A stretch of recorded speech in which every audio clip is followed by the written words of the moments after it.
barbecue capital of the world and home of Elvis Presley. Please welcome your co-host, Bob Furness. A contact center job either finds you in a moment of need, right, or you find it in a moment of need, right? I need a job, and or it could be that I'm working an opportunity in a contact center. And from the tornado capital of the world, home of the Oklahoma Sooners, here's your co-host, Amos Tanuma. Welcome to the show. I am your co-host, Amos, and my partner in crime and dear friend, Bob. Bob, how are you, man? Amos Tanuma. What a great way to spend an afternoon, man. How are you? I'm doing well. We are recording this on a Sunday afternoon. This is how much we love this stuff. We take time away from our families to come be with you, and we love our families, but we spend some time with you as well. So let's jump in. Today we've got training on the mind, Bob, and this is a topic that's near and dear to you.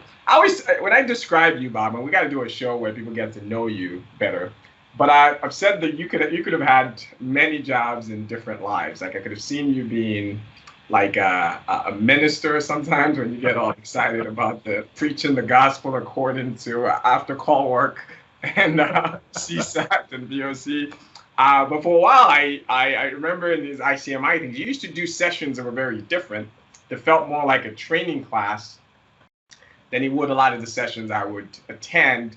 Where it felt more academic and professorial. So I want to talk about, let's zoom out on training, and where I would love to start is in contact centers and in service everywhere we go.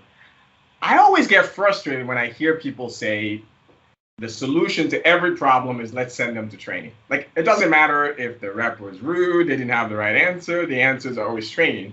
So in this indirect way, we have a culture of it's always training. So, they didn't give them that in training. It's training. So let's start there. Is the problem in contact centers that if you just fixed training, if these trainers would just do their damn job in new hire training, everything would be good? Like, why does training keep coming up over and over again? There's nowhere I go when someone doesn't say they need more training. So let's put training on trial today and start by saying, putting the trainer on trial. Is that who's up first? The first witness. You're on the stand, sir, representing the training profession, which you used to be a part of. Why does training get blamed for every mistake every rep ever makes? It's like training. Why is that? Why is that knee-jerk reaction? So first of all, training was my first management supervisor job. I was working at Greyhound bus lines, and I became a supervisor, and I was over training. We did a 3-week training class in classroom, and dude, this was back before PowerPoint, so that was a long time ago. But training, a black chalkboard. It wasn't a chalkboard quite, but we did pass out tablets with hammers, so. And chisels. So it was relatively new at the time. But, when you said what you said, if the trainer just did what they needed to do, we would be better. It reminded me of a comment that I was in a situation where we were at a client site, and they had 5 different applications that the agents were using. 5 different, it was a little bit of this application, a little bit of this distribution, a little bit of this. And I was asking about, so who does the training? Right. And the answer was, well, these 5 different people come in and do this training. And I'm like, well, why do you not have one person do the training for all 5 of them? And the person looked at me and said, oh, well, we can't imagine one person knowing the systems well enough to be able to train all 5 systems. And I said, well, hang on a second. Isn't that what you're asking your agents to do? To be good enough to use all 5 systems? So just at the core, we expect more from our employees than we sometimes expect from ourselves. from a technology perspective, and I know we talked a lot on the show about finding ways to reduce the number of applications, and it's always at the forefront of every technology conversation. But the reality is we need to give people time to learn, not just time to be trained. That's the key. It's what are your people learning, and what are they able to put into place, and what are they able to practice and use that you're trying to give to them in a what is typically a push fashion versus a two-way fashion. Now, we're getting better at that, but an online training video where I take tests and answer questions is not effective training for certain parts of your training for agents. Soft skills, or what our friend Glenn calls tough skills. Yep. Tough skills are typically not very good in an online environment. So I don't know that we want to point the fingers at training or the trainer, but we want to point the fingers at how do we make this effective for the agent? How do we bring them to the forefront? We talk about putting the customer in the center of the circle of communications. We need to put the agent in the center and go, okay, so how are we going to teach this? How are we going to confirm this? How are we going to let them learn this in a different way? Well, and Bob, being the ex-trainer did a great job of defending the training organization. I know there are people listening who are in training who are going, yes, Bob, don't let it come for us. But I do want to say that part of what you're saying is the process, like it's the environment and the way we do training that I think needs rethinking. If I'm to sort of play back what you said, it's that the subtlety there is that you're saying, like, let's put the agent at the center of it. And once you put the agent at the center of it, I guarantee you will rethink your whole way you think about training. Because today the agent is not at the center of it. Because if it is, you'll be doing more what we've talked about before, which is this notion of what's the goal for new hire training? In most organizations, it's this old school goal of thinking that this rep needs to go memorize everything. So the training class is about teaching you everything. And we all know and tell the reps that they're going to forget all of it. Then why are we doing, why are we wasting the time? And so modern organizations future and organizations we're trying to get your organization to be, they should think about it a little bit differently. My goal for new hire training is to arm you, teach you how to fish, kind of the thing we've been saying for years, but to focus on the most common things you're going to experience when you get on the floor. And then I have a plan to, right, as these other rare things come up, to sort of in the moment, right, when you get the example, how many of us have gotten trained for some exception process that happens once a year? And the once a year when it does happen, the rep has to go find help anyway, because it's like, so why did we spend the whole hour in that moment? So talk a little bit about if you were doing it all over again, given the state of technology and all of that, how would you reimagine training, new hire training, ongoing training, even if that's what it's called? What will that then look like? Versus today, which is about dump everything on you for 6 weeks or however long your deal is, and then dump out and I've forgotten everything, and then we do this. And it seems to me that that's the part of training that needs to be rethought. Well, back in the day when that was definitely 3 years of let me dump on you and tell you a whole bunch of stuff about how the bus industry runs. I remember we had a test that you had to take the last Friday of the second week, that you had to make at least a 90 or above by being able to name every single state. Now you would think, well, why does that matter? Well, because you're talking to people about, I'm in Missouri and I'd like to go to Nevada. You got to know at least that it's west, it's not east. So we were definitely dumping, and I would have failed. I would not have made it through. We were testing your knowledge of what we were training. But how I would change it is I would go up the path to say, what does my knowledge look like? Where am I going to find the answers? Where can my agents find the answers when they have the questions? and spend a whole lot more time on, if you don't have a knowledge management system today, then you've got to buy one. You've got to build one, even if it's a wiki, even if it's a simplistic search tool. You've got to have a place where agents can find the answer.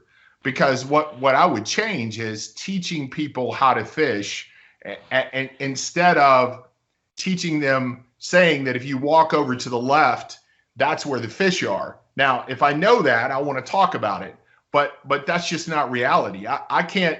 If I gave you 3 weeks of training in a classroom, you've learned what?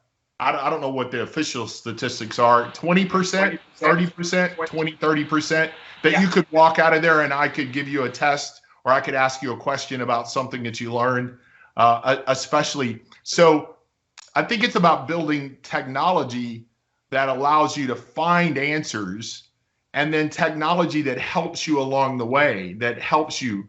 But it's also about verifying that you're hiring the right people who have the skills that you need, or that have the ability to learn the skills that you need.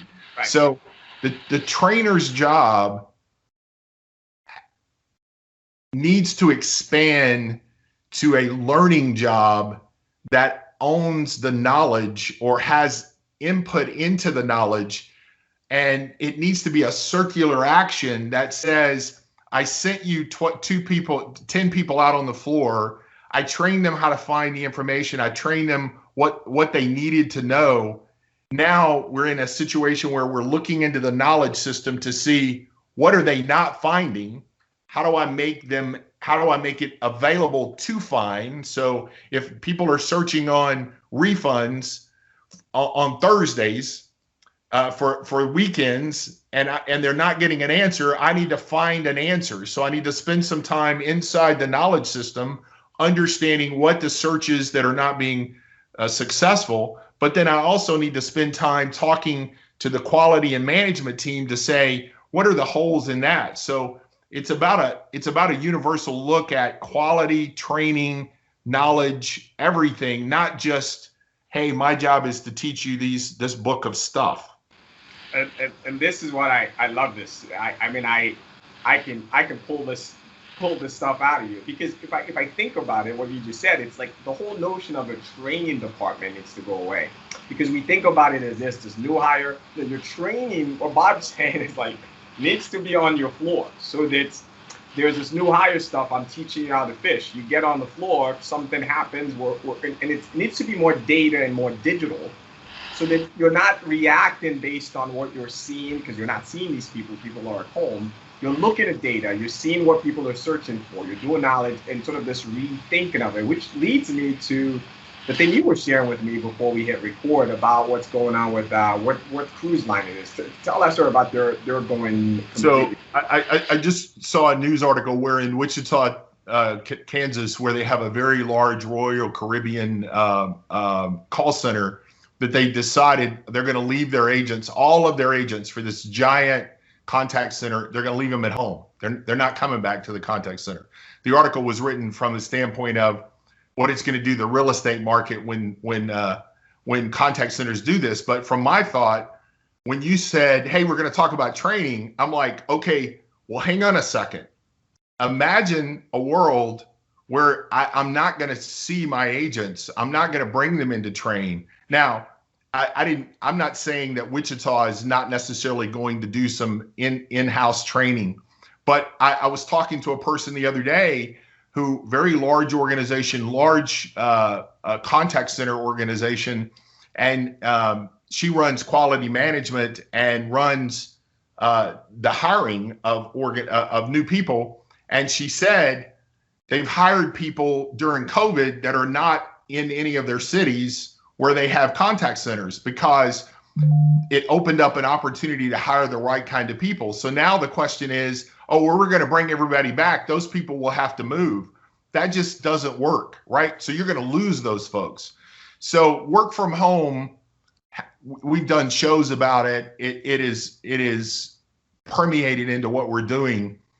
But the biggest piece you just mentioned, having training on the floor. There is no floor anymore. There is no, like, you do what I do. When I say the word contact center, what comes to your mind? When I say contact center, a room with a whole big set of cubes, and there's a monitor, there's an equipment office, and people with, right. But that's not what a contact center is anymore, man. A contact center looks like a desk that's inside someone's closet that they open up in the morning and sit down next to and get on a laptop and talk. That's the contact center. So now, as a training, knowledge, learning organization, I'm going to have to do something different, because if anything that's been proven with the education system, learning from home is different than learning in the classroom. So learning from home is different than learning on the floor. So we're going to have to, old guys like us, I don't think I'm ever going to think of a contact center as being a bunch of houses. Right. But that's where we are right now. And that's what training is going to be. So even if you come back to a hybrid environment, imagine being able to hire anywhere. Right. I don't know what hiring is like in Oklahoma City. I read about it in other cities.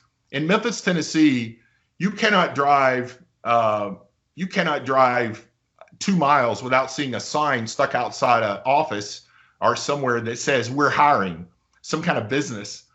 And in my city, Amazon just announced they're going to hire 1,800 people, and they're going to pay somewhere between $15 and $18 an hour plus benefits in their warehousing. So now we're competing with that, right? We're competing with that type job in the contact center space. So we're going to have to get creative in the way that we hire and the way that we staff our contact centers. Yeah, and to that point, who you hire as a trainer also changes now, right? So in this work anywhere world, and the skills involved, I also think about this whole, when we're blaming training, where this conversation started from. It usually starts in the contact center after a bad call. We were listening to a call recording, or a customer wrote an email, when in fact the reality is your training organization should be using data. So those are anecdotes, right? Those are one example somewhere. There should be hard data coming out just off of your system. If there's a rep at home in Michigan somewhere who is just struggling finding stuff, right? You should have good analytics that we know they should be finding stuff. And then the last point I want to make is, we did a show about cognitive load on the agents, a year, or 2019 or 2020, and we need to do that in this new show. And this is all about the rep looking for stuff and all of that. Your training department should be the folks who are charged with, hey, you train this person. Bob's, I forget the word you use, about this circle of life where I do you in training and I just follow you on through. Those are things that the training group should own, about getting, like, they become performance coaches, if you will, and they should work hand in hand. I've always not liked that the training and the coaching is sort of divorced. They need to sort of work hand in hand, because trainers are good at looking at the future. And I find that supervisors tend to be very good at looking at the past. I'm stereotyping a little bit, because they're always looking at the stats from yesterday. This is the thing you did last week, Tuesday, you talked to this customer. Do you remember how you talked to them? It's like, oh, I don't remember. And then I think of training about looking forward. I'm teaching you this new skill, or blah, blah, blah. So blending all of those together and making your coaching all about forward looking, and not divorcing those two things, which is I'm going to training. It should just feel like an agent. I'm just getting better, right? People are teaching me stuff on how to use the tool. That to me is how we get away from blaming training, because training is not this whole other thing over there. It becomes this one integrated unit of coaching and performance excellence and those kinds of things. So Bob, I'd like to live in the world you described. So you said we need to train to the data. We need to manage learning to the data. And you talked about, did you call it an anomaly, or what did you call the one-off where I hear one bad phone call? Yeah, anecdotes. Yeah, you get an anecdotal. So if I narrow that down, I should coach to the anecdotes, to the anomalies. I should coach to the, hey, you just had a bad call, but I should be training and building learning on the data that comes from my quality system, the data that comes from my knowledge system, the data that comes from my screen scraping and watching what people are doing. That's the data that I should be training or building learning around. I shouldn't build learning because I heard 3 calls yesterday where they said the same wrong information, unless the data leads me there. Exactly. It's that combination. It's so powerful. So I'm running out of time. Let's go to quotes or words of wisdom. So this one stuck in my head, and I will not attribute it appropriately because I can't remember. I didn't say this, but I remember this thing, and his name will escape me, but we'll put it in the notes. He once said that we cannot out-memorize 1 billion people in China. And the context of what he was saying was that he was talking about like what's coming in the world, math and science and what have you. And I think he would also revise the statement to also say we cannot out-memorize AI. And that quote has stuck with me all of these years, and you and I have sort of talked, because what we have to get better at doing is, and how it relates to our training conversation, is get out of the memorization game. Get out of the teaching people to remember something for just in case. We are with AI and with all of that, we are out of that game. You should have systems that should help me remember anything I need to remember. And what we should be focused in training and coaching about are the things that AI could never get good as a human in doing. And it's that building that emotional connection. So I'm not worrying about getting information or that. I'm doing the thing that only a uniquely human person can do. And I'm just trained on how to utilize my tools. So from words of wisdom, I say embrace that. Know that you will never be good at memorizing AI or a machine that can just give you information as you need it. That's not where the training should be. It's about the human side of the experience. What about you, Bob? What's on your mind? So sometimes we match. Sometimes you say something and I'll have a quote prepared and it'll be in sync and I'll have a great value. Mine today was what's on my shirt. Be silly, be brave, be kind, which was the mantra that my daughter took while she had cancer. I threw this on this morning and just left it on for our session, thinking that was going to be my quote today. In the contact center, we can get pretty focused on metrics. We can get pretty focused on how we do it, but you can have a good time. I was in a hardware store yesterday, and I ran into someone that I haven't seen 25 years, maybe since she worked in my contact center 25 years ago. And we're standing there. She introduces me to her grandson. She goes, "Hey, I haven't seen you in a long time. Are you Bob?" That was the question. So, it's hard. I had my mask on. Let's go with that instead of being old. So we stood there and had a conversation, and she made a comment. "Bob, you were one of those managers that I've never had again. We had such a fun environment." And it hit me that this fit. Be silly. Like, I used to do crazy things. I used to dress like women. I used to dress like. There are pictures. There are pictures. Just insanity. But what was interesting is that was the word she used. Be fun. So be silly. Be brave about being who you need to be this job. This job is about people, and then be kind. Just take care of your people, and they will take care of you. If you're the kind of supervisor that cares about the moments of your people and what's important to them, they in turn will care about whether you're successful as a leader and whether the organization is successful. So it was built around my daughter and her ability to just laugh at cancer in the middle of the chaos of cancer, and her ability to just continue to be brave. And if we do a session about who we are individually, we'll do a session about that, about our nonprofit. You can go to warriorprincess.org and read about what we do in her name and in her namesake, since cancer took her from us. But just a simple voice of, it's okay to have some fun in a contact center. And the best time to have fun is when it's the worst, because Exactly. When you got 50, I talked to a contact center this week that has 60-minute hold times, wait times.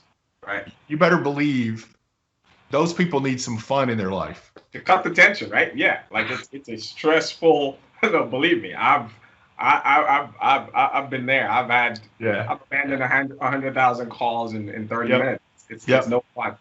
But no, right. We did this one long, man. This one went really long. No. This is good. And for those of you who are listening, we are going to do that show, and you're going to hear Keisha's story. It is remarkable, and it will touch you and impact you in many meaningful ways. But I also want to end by thanking you, the audience. We got our 7,000th download.